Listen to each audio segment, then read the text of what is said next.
I'm gonna guess people have had a chance to kind of look through this, so let's talk through it together then. So remember, with breadth first search, we're gonna start at some specific start index. It technically doesn't matter really where you start, but usually there's some idea of like what you kind of want your starting vertex to be. A lot of times we are running BFS in that sort of S to T connectivity problem. So usually we're trying to determine, does this node in some way connect to this other node? So you got to pick one of those as the start vertex, because that's what we're sort of building off of. And we're going to crawl connection by connection through the graph to determine connectivity. So we're going to start at the index with the 1.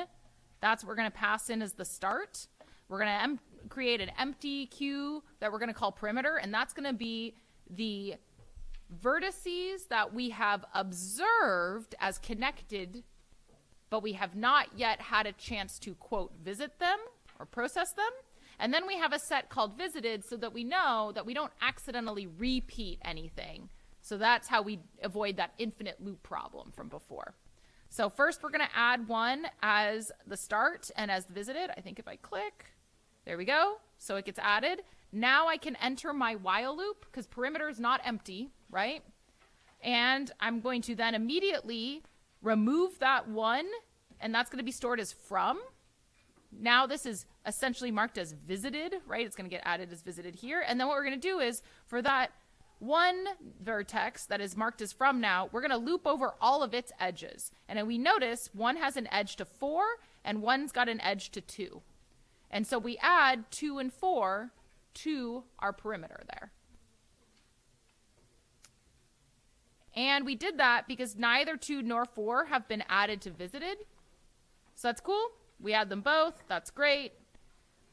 The order in which we visit immediate neighbors in this case doesn't matter. So if your ordering said 1, 2, 4, or your ordering said 1, 4, 2, both are correct. Any questions about that? Then does anybody want to tell me what their sequence looks like? If we go 1, 2, 4, 1, 4, 2, what's the next node that I'm going to look at? Yeah. Ooh, I hear some good suggestions.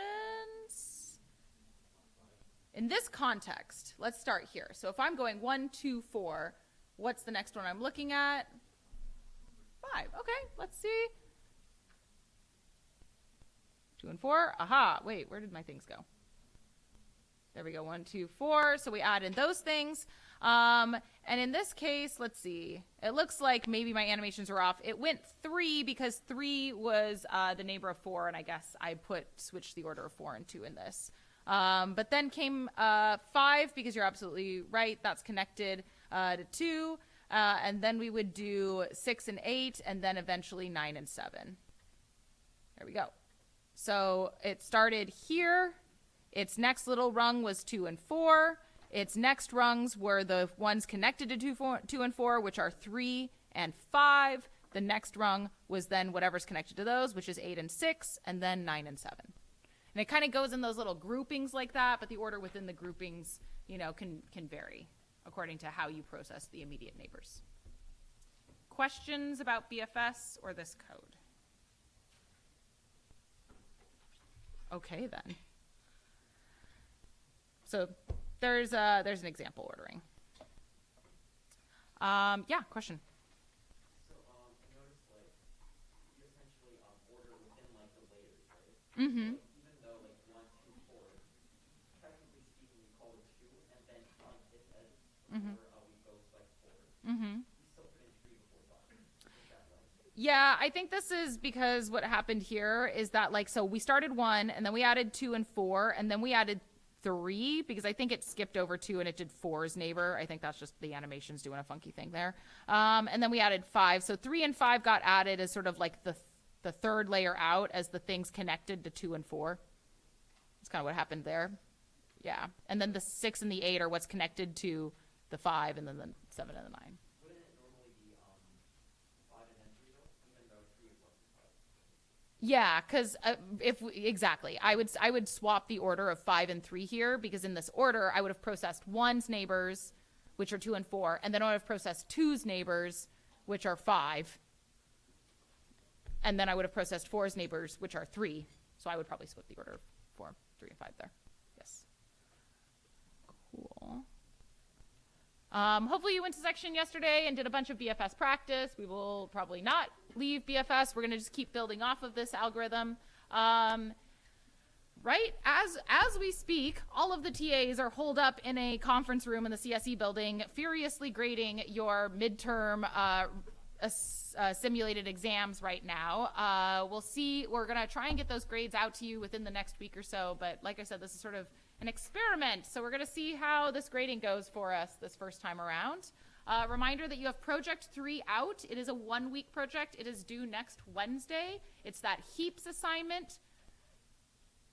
This is my experience of it. It might not be your experience of it, but I think that this is the kind of assignment that is harder to get started on because it's like you've got to do that mental model of going from like the heap, that's the tree looking thing, to the array, and that seems to be where people get stuck. So I strongly encourage you to get started early on this kind of thing to get over that hump. And a lot of the times the thing that helps with that is draw the trees. You might feel silly, but literally, like, as a professional engineer, next to my code, I have a legal pad where I draw out things all the time. And so, like, in this situation, I find it's very helpful if you draw out the heap to help yourself remember things. Don't forget that the heaps lecture does have all of those equations for you to map from heap item to index of the array. And also, keep in mind, you've got that extra data structure for the change priority method.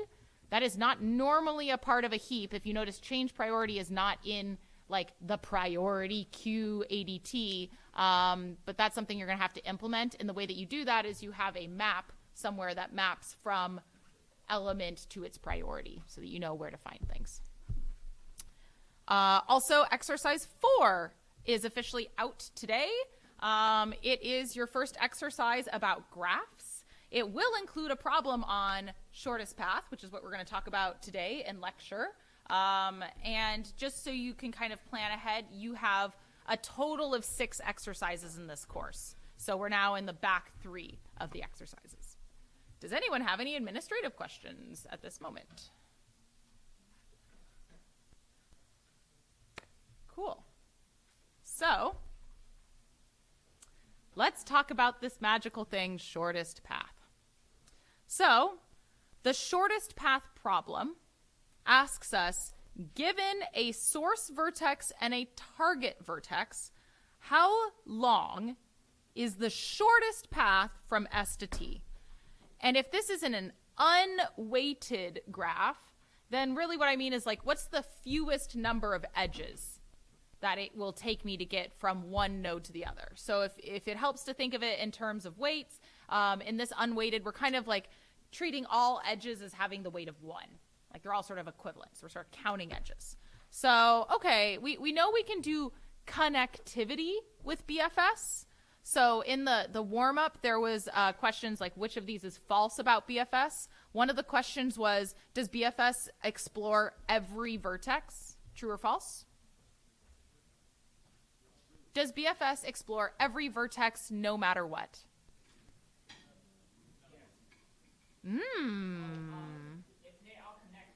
I love that caveat. If every vertex is connected, yes, every connection will, or every vertex will be explored. But remember, we can have graphs with that weird little sort of like, I hate to use this term, but like they're kind of like a little like island onto themselves. Maybe they're like a little orphan vertex, right? They don't have any familial connections in that sort of way. If you can have a graph that has a vertex without any connections to it, in that case, BFS would not touch that vertex. And that's good. That will tell us like that's not connected, right? So that would tell us that case. We also can have in a graph separate components. So you could say have like a few vertices over here that are all connected to one another, and then a few vertices over here that are all connected to one another, but no sort of connection between the two groups. If that's the case, if we start on one of those little components, connected components, one of those little island groupings, if there's no edge, we're not going to get across to the other vertices. So because BFS runs purely based on how it crawls through existing edges, it's not going to touch every vertex or every edge by default. it will check connectivity, but it will not necessarily find the shortest connection. It just will find if a connection exists. So now we're tweaking this problem ever so slightly. We're not just asking if there's a connection. We're asking what's the shortest path? What's the fewest number of edges to get me from source to target? Sounds like a job for BFS, maybe? BFS with some tweaks, which is the start to really every algorithm. So here, hopefully, looks gosh darn similar to our BFS code, because it is our BFS code with a couple things added. And in the difference here, you can see what we've done is up here, and I'm sorry for the contrast in the colors. That's gross. What we've done is we've actually added 2 maps. And this is very similar to what you're going to be doing for your project 4. These maps are going to store what we're going to call back pointers and the distance to. And what this means is, and it'll make a little more sense when I show you on an image, is as we move through the graph, as we're doing this crawl, we're going to update this edge 2 by sort of remembering what vertex came immediately before this vertex. So as I'm sort of like traversing, it's like I'm going to make a decision about the order as I move through the graph. And once I move from one vertex to the other, I'm going to store in the other one where I came from. So I kind of know, how did I get here? What came immediately before me in this traversal? And then I'm also going to store this idea of distance to, which means if I'm starting at source, I'm going to count up how many steps it took me at each level. So in our previous example, we are starting at 1, and 1's like distance to would be 0, because that's where I started. And 1's edge 2 would be null, because like that's my start vertex. And then let's say I'm then getting ready to loop over the 2 and 4. Remember, one parameter is not empty. So I've put 1 in, I loop, I pull 1 out, it's the from. I'm going to loop over the edges, which are going to take me to 2 and 4. And what I'm going to do then is, you can see here, I'm going to pull out each vertex. I'm going to check if I've seen it. And then I put 2 and edge together, which means I'm going to mark those 2 and 4. I'm going to mark their back pointers. I'm going to mark their edge 2 as 1. Like, hey, I got to the 2 vertex by coming from the 1. I got to the 4 vertex by coming from the 1. And then I'm also going to put their distance as whatever their current distance is marked right now, which will default to 0, plus 1. So it's like I've taken one more step to get there. So if 1's distance to is 0, because that's where I started, then the distance from 1 to that next neighbor is a count of 1. It's 1 step. And then to my neighbor's neighbor, that's going to be a distance of 2. And then to my neighbor's neighbor's neighbor, that's a distance of 3. And I'm just adding 1 at sort of each level. And that's it. And then what I've done is, when I've like built up those edge 2's, all I need to do is kind of like go to my target vertex and ask, hey, who was the vertex that came immediately before you? Who? And then I sort of recursively go down. Who is the recursive? And so I sort of like reconstruct that path from target back, and that'll tell me what the shortest distance is. Yeah? So this is how I kind of determine things. So we remember how we got to this point. We remember what layer we're at. That's essentially calculating the distance here. So how does this work? Thank you, Past Casey. Let's actually look at an example. So we're going to start at the A. So A's going to start with a null distance to and a null edge to and a 0 distance to. And so I'm going to kind of represent them by adding these little items here. And so you can kind of think as like this little collection of information is all being information associated with the A vertex. And so if it helps in your brain, if I was going to actually implement this with objects, these would be like fields. But again, we're not going to implement graphs with actual objects and pointers. We're doing it right with that sort of adjacency list. And so instead of creating an object that holds all this information together, I've got these sort of like different collections. So remember, I've got an adjacency list that's going to store this whole map or graph for me. That adjacency list stores the vertices and then the collection of vertices they connect to. Now I've added 2 more pieces of information where each vertex is the key, and then the edge will be where I came from, and the double will be the distance. So right now I'm going to set dist2 for 1 to be 0 and edge 2 to be null. Not as interesting. Now it's time for me to loop over my neighbors. A's immediate neighbors are B and C. I happen to put them into the queue in the order of B and C. And you can see there in these sort of darker blues, these edge 2s, I updated B's edge 2 to be A and C's edge 2 to be A as well.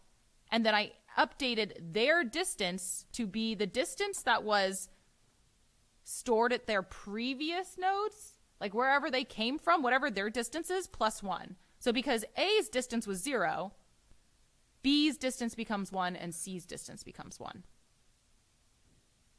And then I continue. And then I am like, okay, D is connected. That's the next neighbor that's connected to B. And so B's back pointer or edge 2 gets set to B because that's where I came from. And then the 2 comes from adding 1 to this 1. And you can imagine E gets processed in the same way. E's back pointer gets set to C. Its distance 2 gets set up to be the number 2. Yes. I can imagine a scenario in which, like, a path to the same, let's say there's 2 paths to, like, E, but one is, like, different than, like, the other, Yes. right? So that in which case, I'm tempted to think that the smaller value will eventually get overridden because of the fact that it is called. Ah, yes. So are we going to accidentally at some point update these values? Yes, that is such a problem. We should come up with an algorithm that specifically double checks at each of those moments. And the algorithm we're going to talk about today fixes that exact problem. Any other questions on this? But great foreshadowing. Yeah. Why don't we store the distance to and the double instead of the integer if we're ever going to use whole numbers? That's a great question. There is no particular reason why this dist2 is a double at this moment in time. You're right. They will stay ints in this context. Habit.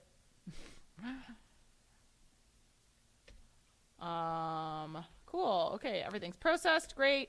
And then, so what I would need to do in order to determine the distance, like let's say if I wanted to know what is the distance to E, well, I can just look it up in my map. But if I want to know how did I actually, like, what is the path that I would need to travel from A to E? Well, then I would start at E and I would kind of build it up. Yes, there we go. And so I would build it up where I would start at E and I'd be like, E, how did I get to you? It's C. And then I would recursively do it. I'd be like, C, how did I get to you? A. And that's how I would get that ordering. I'd realize that the path is ACE because I sort of recreated it by starting at E and working backwards, following the back pointers. I think the thing that's most interesting about this is, yes, like, this is us taking the BFS code and just adapting it by adding in some structures that help us collect a bit more information as we move over the graph. And that's why BFS ends up being sort of the foundational code for so many algorithms, is that we've got this sort of like, okay, put something in the list of things to explore. Now loop over all of its immediate neighbors. Do something where you're figuring things out about those immediate neighbors, mark them as visited, keep looping. That's sort of the foundational algorithm we've got going on here. And the big thing that I wanted to make sure that I showed y'all is this: how do we add in that bit of extra information? Usually we add it as another structure that keeps track of it, where the vertex is the key and the information is the value, as opposed to creating an object and making them fields. Yeah. Okay, if you noticed, at no point did I mention target vertex. Because actually what happened is I calculated the distance from the source vertex to every other vertex. Because that's how BFS works, right? It just sort of crawls through everyone you're connected to. And technically, this is how all of these algorithms are going to be, where we're not actually like specifically like starting at A and being like, okay, I know exactly where in my graph to look to kind of head in the direction of E. Unfortunately, that's not how it works. I'm going to start at A and just be like, where are all the paths I can go to? And I just kind of keep going. Now, if I don't care about every vertex, pardon me, if I don't care about every vertex, I can just return and like break out of my algorithm the moment that I get to the vertex I'm looking for. So like, for example, maybe I wanted my target vertex to be D. As soon as I mark D as visited, I don't have to keep going and do the calculations for E anymore. That's not important to me. So I can just end my algorithm there. But technically, all of these sort of like distance to algorithms that we're talking about, what they actually are computing is this thing called a shortest path tree. Why? Why, computer scientists, did you call this thing a graph and now all of these little like overlays on the graph are all called tree? I don't know. But this is called the shortest path tree, and the shortest path tree is specifically referring to this idea that we've sort of like now figured out these like back pointer connections and these values. That's what the shortest path tree is referring to. We're also going to learn about something called a minimum spanning tree on Tuesday, and it's just the way that we refer to this sort of like overlay of information that we've determined about this graph. So shortest path tree, once we've got that, that's where we pull our information out. So that BFS, what it really did is it took us from the graph to this filled out structure called the shortest path tree. And the shortest path tree is essentially that map that is called edge 2. That's why that's what we were sort of returning there, because that's where all that useful information is. And so if we want the shortest path, we can just recreate the pointers. If we want the length, we just look up in dist2. So we started with S to T connectivity. Can we just get from this vertex to the other one? What we just talked through is unweighted shortest path. So that code is something you can run on an unweighted graph to determine shortest distance. I will fully admit shortest distance on an unweighted graph doesn't come up quite as often as a shortest distance on a weighted graph. But like I said, if you need to do something where you need to say, calculate the number of levels, calculate the number of movements, calculate the number of steps, you know, like I said, we were sort of talking about like maybe this is a situation where you want to see how many, like, have you guys ever heard of that game 6 Degrees of Kevin Bacon? It's this idea that Kevin Bacon can be connected to any other actor or actress in 7 movie moves because he's been in everything. It used to be a thing that came up. I don't think Kevin Bacon's quite as relevant these days. Sorry, Kevin Bacon. He fine. He got that Footloose money. He fine. But that idea that sort of like each step maybe is like equal. You want to count how many steps, you know, you want to count how many degrees of Kevin Bacon you get. That's that kind of problem. If you can tell, we are now heading into new territory. What about the shortest path problem on a weighted graph where each edge actually has its own weight, and we need to intelligently select the lowest weights possible? Welcome to the weighted shortest path problem.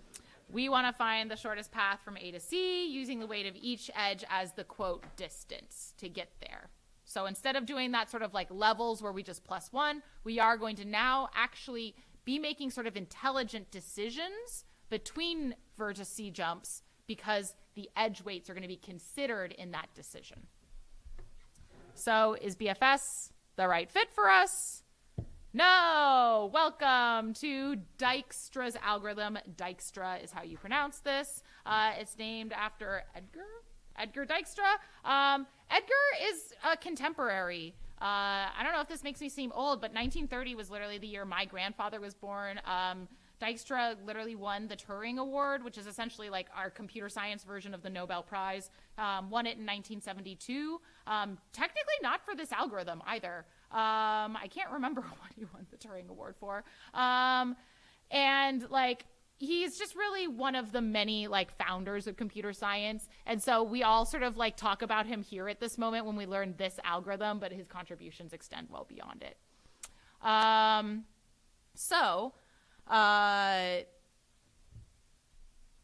The idea with this algorithm is he did start with BFS, but we've adapted BFS, like I said, to start to make intelligent decisions about which neighbor I'm going to visit next. Instead of just saying, I visit all of my neighbors, my next door neighbors immediately. Okay, sorry, my screen went black for no reason. Oh my gosh, are you really gonna do this to me, Podium? Is it that Packer hates me? Is that what's happening here? Oh, it's back, thank God, okay. That didn't go black though, did it? Lordy. I was going to use these like lecture videos too because like I thought things were going to go smoothly this quarter. If you're watching this on YouTube, lols. Okay, so here is the idea behind Dijkstra's algorithm. In Dijkstra's, we do have a source and a target, but we are going to compute this shortest path tree. So technically, we're just going to move through this algorithm until we happen upon the target vertex, and at that point, we will stop. And the basic idea is that we're going to start at a source, and then we're going to kind of keep track of the distance to items, and we're going to set all vertices other than the source vertex to have a infinite distance from the source to start with. And then as we sort of look ahead and we traverse over our graph, we are going to update those distances with shorter distances as we find them. This might seem weird, but the reason that we do this mechanic here is so that we've got baked into the problem our ability to your question, if we see multiple ways to get to the same vertex, we have now baked in the logic to choose the shorter of the two paths. So it's essentially like we've got to start with everybody is like infinitely far away, we don't know how to reach them. And then what we're going to do is, wait, was this? Yep. We're going to do is we're going to start from the source and we're going to check the weights of all of my closest neighbors. So if I'm going to start at A, I'm going to set A's distance 2 to be 0. Everybody else gets sent to infinity. And then I see where can I go from A. And I can see A can go to B for a cost of 2. A can go to D for a cost of 4. A can go to C for a cost of 1. And then I will update the distance for each of those 3 vertices from infinity to those numbers that I just listed. So now I have a choice. Do I want to travel to the B that costs me 2? Do I want to travel to the D that costs me 4? Do I want to travel to the C that costs me 1? Which one would you pick in a shortest algorithm? C. I agree. And so we're going to intelligently make that decision. Let's pick C. It is the next closest. And then I'm going to mark C as having been visited and say C has a distance from A of 1. Now I'm going to ask myself, where else can I get now that I've gotten to C, and so on and so forth. And so I'm going to do this constant sort of checking with each choice like that of like, okay, now that I'm including a new vertex, who's connected to that vertex? What are their distances?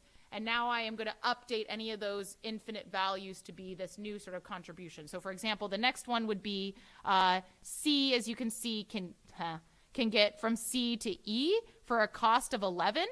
So what I've done here is I've updated E's infinity value to be the value of 1 plus the value of 11 to get to 12. So this 12 represents the distance from the source. Now I'm marking it as 12 because I'm sort of like, I don't know, there might be a shorter path. And I'll show you how it does those updates should we find shorter paths. This is technically what we call a greedy algorithm, if you've ever heard that term. And the idea is that this is essentially like, it's not implemented recursively, but it's got that sort of recursive nature where we're kind of like, each movement of Dijkstra's is ensuring that I'm making the shortest distance path at each step, which is why I can bail out in the middle of my algorithm. I don't have to get to the end. As soon as I've sort of processed a node, I've guaranteed that I've made I've picked the edges that are the shortest possible way to get there. And so at each level, I'm guaranteeing I've accomplished the shortest path. That's why I can bail out in the middle. We call it a greedy algorithm because it's all about instant gratification. We're picking the shortest path right here at this moment. We're not like recursing over and then reflecting and trying to like recalibrate or something like that. So let's talk through the pseudocode. Hint, hint, hint. You will implement this in Project 4. You will probably spend a lot of time looking at the slide. You can take this exact pseudocode and like copy it into your thing and then like transform these lines line by line. Every quarter I try to make this less like pseudocode and more like real code because I see y'all struggle and it doesn't seem to help. So I think it's just part of the experience, y'all. So if you feel in it, we all feel in it. We just got to, it's learning pains, I think is what I'm going to call it. So here's our pseudocode. We're going to take in our graph. We're going to take in our source vertex, our start. And we need to know a few things. We need to know who we've already processed. That's our set of knowns. We need to know the back pointers, and we need to know the distance to. Those same maps that we picked up in that previous adaptation of BFS. Now, we're going to do this thing. We're initializing the distance to with all nodes mapped to infinity, except the start is 0. So what I'm going to do is I'm just going to like put every single vertex in the distance to map, but I'm going to set their value to be infinity, or in code language, max integer. That's essentially infinity in the computer, right? Because that's the biggest the number can be. Except I'm going to start the source vertex. I'm going to set its value to be 0. The distance from the source to the source is 0. Because it doesn't have to travel any edges. Okay. Now, we are going to loop while there are still vertices left to process, while there's still, quote, unknown vertices. We are going to pick out the closest unknown vertex. We're going to process it. And then we're going to say, how far is that vertex from where I'm standing? That's the weight of the edge. And I'm going to add that to whatever the current distance to is in that node. So if I'm down here and I'm in D space, A is considered known, B is considered known. Like we've already processed these earlier. I'm getting ready to process D. What's going to happen is I am going to then like loop over every edge, and I'm going to figure out, okay, like what was the old distance for my current vertex, so D, and what's the new distance, meaning where was I previously, plus what if we traveled this edge? So that means in this case, it would be 2 plus 5 becomes 7, or in here, 3 plus 1 would become 4, right? We're going to add those things up. If the newer one is faster or smaller, right? That's what I mean there. We put it and we sort of continue to traverse. Yes. So this is the high level pseudocode. Key properties. Once a vertex is marked as known, you've accomplished its shortest path. That's when you can so if you've hit your target, that's when you can end. And the moment that something is marked as known is when it's here. When we've gotten to it, it's the next sort of vertex to process. So once we get all the way to the bottom of this while loop, if we're working on U, then we can sort of return out. If you notice, though, we are going to sort of do this kind of processing for any of my connected next door neighbors. And so a vertex kind of becomes within our purview. As soon as I kind of am standing on a vertex and I can look down an edge and see it, this for loop here is looping over each edge coming from that specific vertex I'm currently processing. So this for loop is kind of looping over all of my next door neighbors and looking at the weights and the new distances for each of those. Now, when we do that, it's in those moments that sometimes we might see a vertex, but maybe it has an initial edge weight that's really high. Remember in that first example that I was telling you, we picked the vertex C to move to because the other two were further away. In that first, and I'm going to go through a detailed example of this. In those first two, we kind of saw hey, there's a way to get there that's less than infinity, but I didn't pick them. I picked C. That was the shorter path. That was the closer one. So maybe at some other point, I'll come back around and some other node connects to them. And so I would go in and update that weight if it's smaller. And I'm going to show you how that happens in the example. That is what we would call relaxing, where we've kind of seen that I could go there, but there was another option that was shorter, so I went a different way. And then maybe I come back and I found that there is a shorter path. That's what we call relaxing. Yeah. Cool. Let's talk about the example. Okay, so here is our graph. It's in the initial state of where I set A's distance 2 to be 0 and its back pointer to be null, and I've set everyone else's space to infinity. This table that's on the right-hand side is one of the sort of canonical ways that we do this manually. So you might see tables like this on your section problems, maybe on your exercises, things like that. I used to put a table problem like this on all our exams. I'm not going to do it this quarter, but this is another one of those things where I'm like, when in doubt with Dijkstra's, draw the table. It's easier to think through the table, I think, than it is to think through the code sometimes. And if you find yourself lost when you're implementing this, draw the table, walk through it. So we're going to start with A. We're going to mark A as known because that's my start.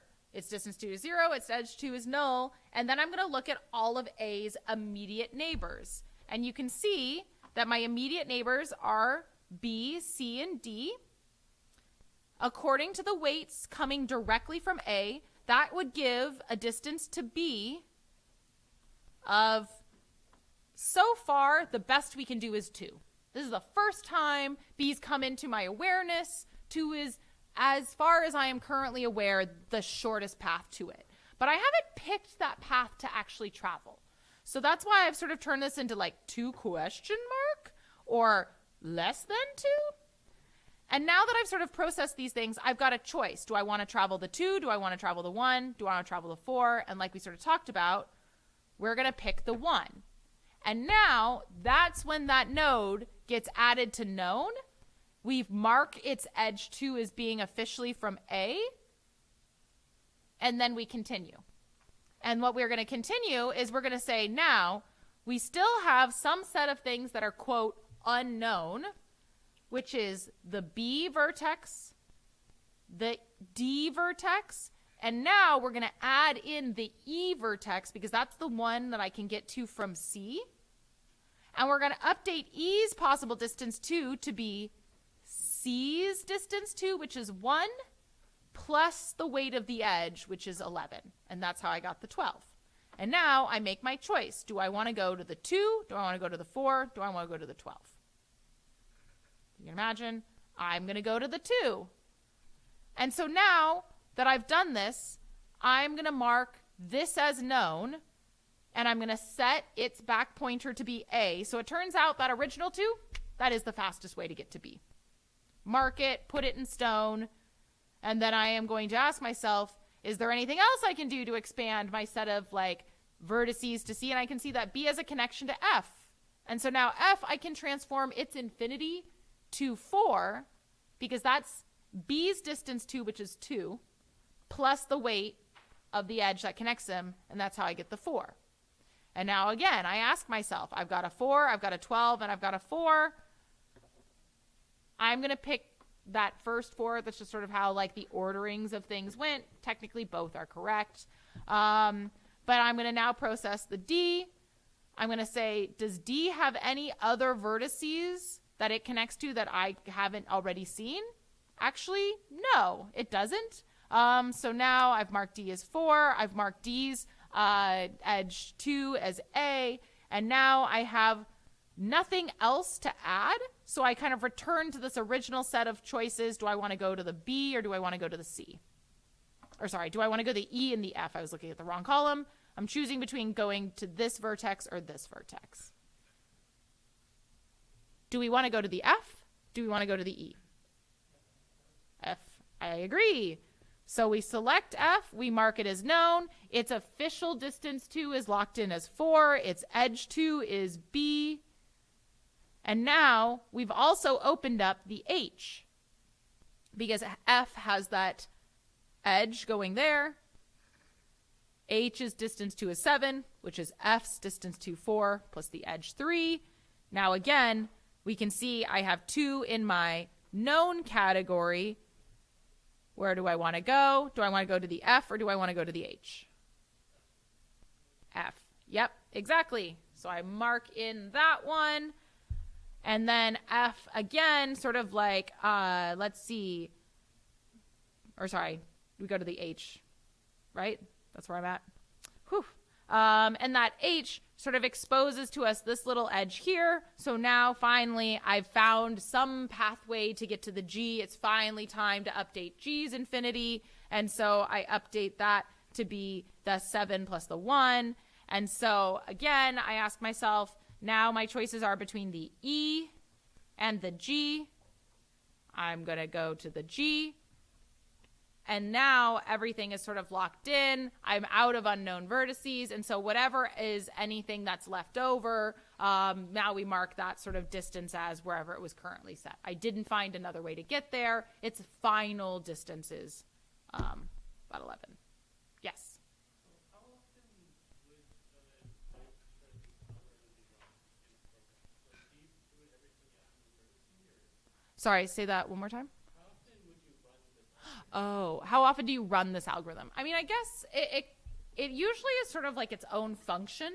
And so I guess it's depending on your problem. Like, let's say you're literally writing Google Maps. This is getting run every time you hit the little search, right? Like every time you enter into vertices in Google Maps, what's literally happening under the hood is a Dijkstra's algorithm. So it's usually not something that like we're rerunning as we like build up the graph. Now, as far as like optimizations go, chances are, yeah, Google isn't actually running Dijkstra's from scratch every single time. Like they're probably running that and caching it for regular routes. And like there's maybe some stuff like that that's happening under the hood. But at least, for example, for your project 4, it'll be its own function that people trigger at different times. Yeah. Doesn't this get like the runtime stuff get really, really complicated as the number of nodes expands and the number of forepointing edges expands? Just because you have to consider every single edge. Yes, great question about the runtime. There we go. So as far as the runtime goes, as you can see here, do I have my, let's look at the code for a hot second because we actually do have the time to do so. Yeah, let's look at it here. Okay, so we've got this outer while loop that's going to loop over every single vertex, because every sort of vertex that's connected, right? So we're mostly going to be running Dijkstra's. We have to run Dijkstra's on a weighted graph. Dijkstra's only works with weighted graphs. It also, right now, if you notice, this is an undirected graph, technically. Or sorry, that's not true. It is a directed graph. So we have to know, like, which is the source vertex and which is the destination vertex. You have to do a little tweaks to get it to work on unweighted. And right now, also, for context, Dijkstra's does not work with negative edge weights. You might be like, why? Negative edge weights don't seem like a thing that comes up. They do come up. There is another algorithm called Bellman-Ford that solves that problem. We're actually not even going to cover it in this class because it's kind of hairy. But Dijkstra's runtime-wise, we're going to have this while loop that goes over all of the connected vertices. And then for each of those, we're going to look over every single edge. We're going to run this for loop. So actually, Dijkstra's ends up having a runtime of what we would call graph linear. So its runtime is going to be O of V plus E, every vertex and every edge. So to your point about like dense graphs, that's a situation in which maybe we have a certain number of vertices, but like there's like a bunch of edges and maybe there's a bunch of duplicate edges, right? Same thing. We're still going to, so it would get, run longer in that case, but we're still going to have that graph linear V plus E. Yeah. So the reason Dijkstra's doesn't work for negative numbers is because we're doing this particular evaluation right here. And so if there's a negative edge weight, this ends up being real funky and weird sometimes. And also a lot of times negative edge weights have like a specific meaning and it breaks because of this evaluation. I need to look at the exercise, but we may or may not have that exercise problem. I can't remember if we decided it was too mean or not, but there may or may not be a question on the exercise that asks you to explore why Dijkstra's doesn't work for negatives. Yes.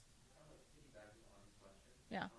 So the reason why it doesn't work is because of the fact that we have a problem in which we kind of confirm the shortest one. Mm-hmm. And then if there are negative weights, that can mess with that algorithm of saying this is the shortest weight until we have a negative number, in which case that's the shortest path. Exactly. Yeah.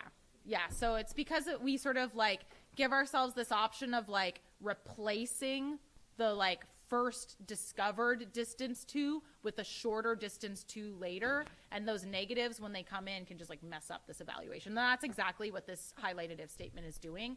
That highlighted if statement is how we check if we found a newer, shorter path to this given vertex. Yes? I mean, when the distance is then we choose the nature instead of the nature of nature, right? Sorry, say that one more time. Just like in that table, the side. Oh, looking at the table, is that what you said? Yeah. I mean, F and D, they have same distance, but we choose the B effort, so we choose the nature according to the nature of nature, right? Yeah, so in this case, this was because, and so I didn't even really talk about this, but like order added to known set. The reason we chose like in that order was just because we were building up that original structure that dictates the like this while loop that goes over unknown vertices. It's just sort of looping over what's not in the known set. And that's how that picked D versus B. Also, like not we use limit programming, we didn't update the distance, right? We never supposed to update the distance. So in this particular example, I did not give you a situation where we replaced a distance. Yes, you are correct. Yes,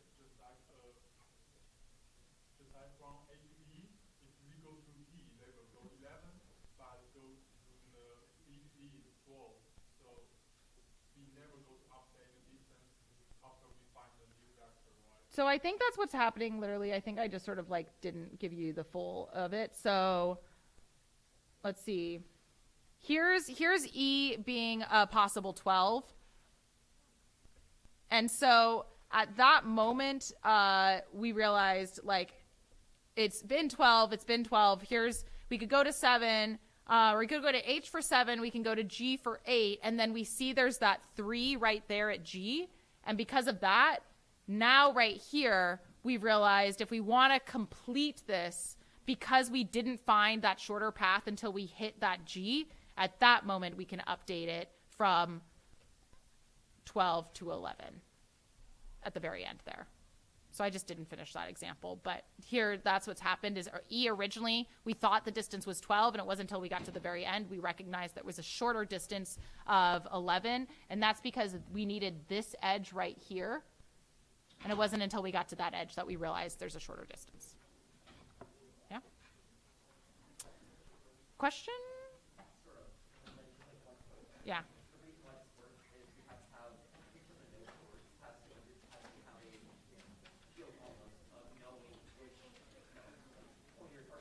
Yes, exactly. And so the reason that we knew that this was a different path is because previously we had this edge 2 set to be the B, and then we updated it to be the G, and that's when we marked it as like, it's a distance of 11. Yeah.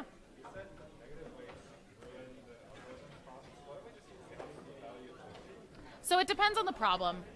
And so some graphs just require negative edges as part of the modeling that you're doing for the scenario. It's a lot less like common, and that's why I don't teach Bellman-Ford in this class, because like Dijkstra's really fits most of your scenarios, but sometimes graphs require negative edges for just like the scenario.